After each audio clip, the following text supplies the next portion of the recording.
Suis au sanctuaire de Lourdes pour la fête de l'Assomption, qui se trouve être le jour aussi du départ au ciel de ma maman. Donc je suis très très émue. Il y a beaucoup de monde.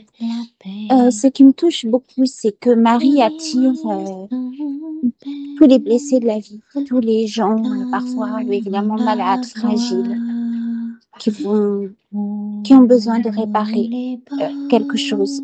Alors ils viennent comme ils peuvent tous avec leur vulnérabilité, leurs failles, leurs péchés, leurs incapacités. Et si vous cherchez quelque chose de parfait, ne venez pas à Lourdes. Ce ne sera pas des gens en joli petit col blanc, col cravate. Non, c'est des gens qui viennent là comme ils peuvent avec leur bagage émotionnel, spirituel. Ils ont fait l'effort de venir. Et même si, au départ, c'est un effort qui est simplement une curiosité, ils sont là. Certains habillés un peu n'importe comment. Et c'est pas la peine de s'en offusquer, bien sûr. Bien sûr, les gens font des efforts cette année. Beaucoup de femmes ont des robes longues, elles font des efforts. Et puis il y en a qui savent pas, alors ils viennent comme ça. Mais ils sont bouleversés, ça se voit. Ils cherchent, ils essayent. Ils sont attirés comme par un aimant. Parce que Marie est le signe de la miséricorde de Dieu. Comme elle le dit dans son Magnificat, il s'est penché sur l'humilité de sa servante. C'est l'humilité de Marie, son humilité qui attira Dieu.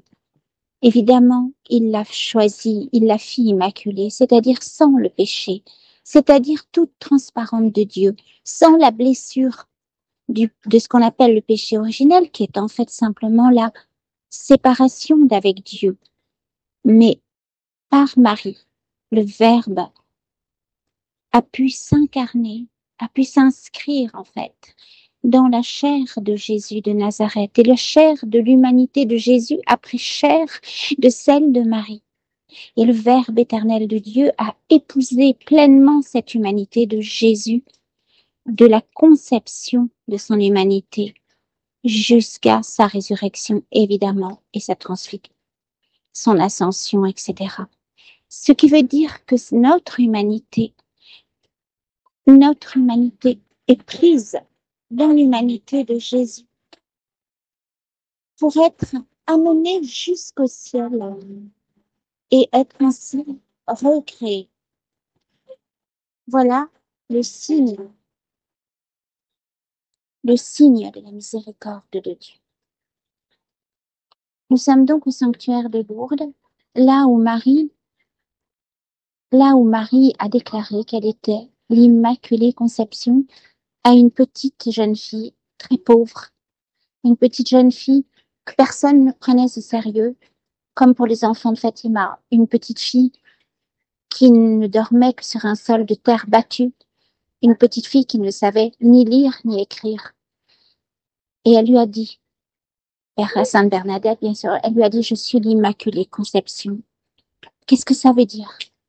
Ça veut dire, je suis la conception immaculée, c'est-à-dire, je suis créée sans péché, sans cette séparation que vous les hommes, vous connaissez d'avec la grâce de Dieu. Moi, je suis comblée de grâce. C'est ça que ça veut dire. Je suis une transparente de Dieu, comme une vitre très pure qui laisse passer tous les rayons du soleil. Quand la vitre est sale, certaines personnes disent il ne fait pas beau, mais si le soleil brille toujours, il suffit de nettoyer la vitre de notre cœur. Or, Marie, son cœur est toujours transparent de Dieu.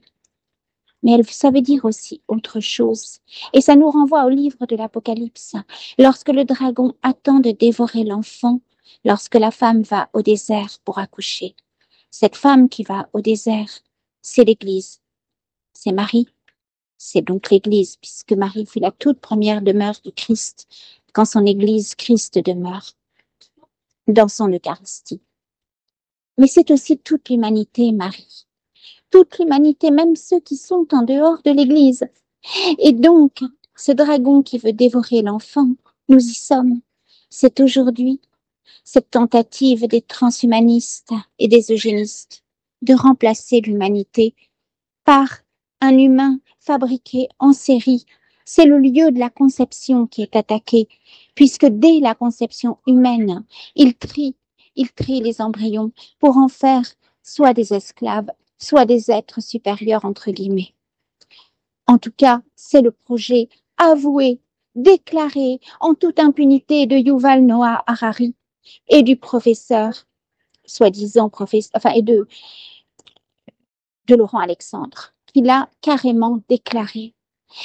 Donc, nous sommes déjà dans l'eugénisme, lorsqu'aujourd'hui, ça n'est pas simplement la myosynthèse, c'est avant la naissance qu'on trie les embryons pour accepter les uns ou refuser les autres, sous prétexte qu'ils auraient une maladie chromosomique non transmissible en plus. C'est le cas, par exemple, des enfants trisomiques. C'est le cas, rappelez-vous, le député Vigier, je crois que c'est Philippe Vigier qui avait dit il faut traquer, je dis bien traquer, les embryons aux chromosomes défaillants. Où sommes-nous? Où sommes-nous? La conception humaine est un mystère d'amour entre l'homme et la femme, et dans le Dieu de la conception qui est sacré depuis que le Verbe éternel de Dieu a épousé l'humanité de Jésus dans le sein de Marie, cette humanité, notre humanité. Le lieu de la conception de notre humanité est sacré. Ça veut dire qu'il appartient à Dieu. Sacré comme consacré, oui. Le lieu de conception de chaque être humain est le lieu où se manifeste le Verbe créateur de Dieu, l'acte créateur de Dieu. Et ce sanctuaire n'appartient pas aux marchands du temple de nos corps. Ce sanctuaire n'appartiendra jamais aux marchands du génome, aux eugénistes, aux thanatocrates de l'international, de l'ordre suprémaciste mondial, qui se permet de tout acheter, les territoires qu'ils colonisent, mais la terre, mais la chair, mais le sang, le génome. Or la chair, dans la chair demeure le cœur. La chair n'est pas séparée du cœur. La chair n'est pas séparée de l'âme. Elle est le lieu où Dieu se manifeste. Saint Paul ne dit-il pas, ne savez-vous pas que vous êtes tous temples de l'Esprit Saint? Voilà. Je suis donc à Lourdes. Et ce qui est très touchant, c'est de voir donc toutes ces personnes gauches, malades parfois vraiment maladroites, qui viennent comme ils sont, comme ils peuvent, comme de grands enfants qui ne veulent pas mourir et qui ont compris que la source de toute vie, c'est Dieu, et que Marie en est la clé. La clé, elle est son jardin.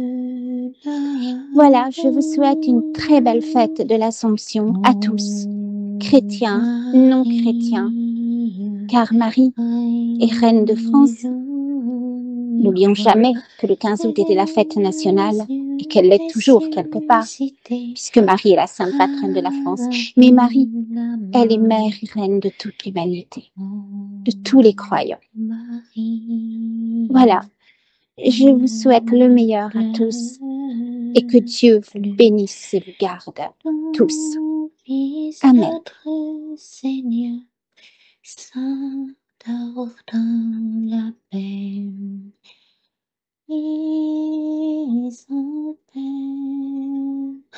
Dans la gloire, ouvre les portes de la vie. Oh Marie, réjouis-toi, Jésus notre Seigneur